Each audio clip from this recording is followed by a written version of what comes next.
Hey, what's up? It's Harlan. It's like too early on a Sunday. Wanted to just say, hey. Last night I did an event and there were like 600 or 700 students. It was part of a Res Life kind of welcome to campus thing. And one of the most interesting things was that a lot of these students, or I should say some of them, already didn't like their roommates. And it's nuts because they were there for like 3 days. And it was clear, and I said this to them, which is always a little controversial. I'm like, listen, if you already don't like your roommate, then the problem most likely isn't your roommate, because I'm imagining some of you probably didn't even like your roommate before you got on campus. Like, some of you have had roommate problems before you even arrived on campus.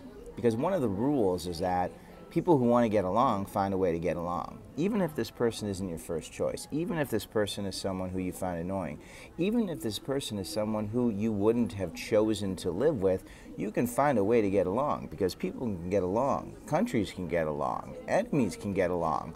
You make a decision. You make a decision if you want to get along or don't want to get along. You decide if you want to get along with your ex. You decide if you want to get along with family. You decide who you want to get along with. You don't have to be friends. You don't have to be, anyone who really even likes the person. You just have to make a decision that I'm gonna get along.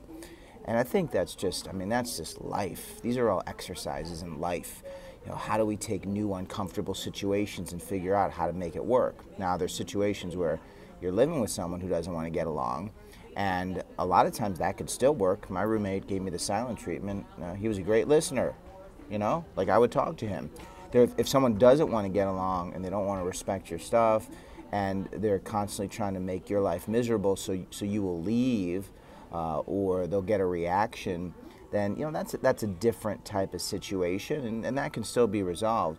But if somebody doesn't want to get along, you can still coexist. The problem is when somebody refuses to even respect you enough to allow you to just be that person who exists with them. Roommate's not about being a best friend, it's about coexisting. And I think humanity's civility, it's about coexisting and respecting each other's decisions in space to decide and react and act however they want, right? Wow, that got deep. All right, cool. It's early. Hopefully that all made sense. I'll check in with you again. Have an amazing weekend.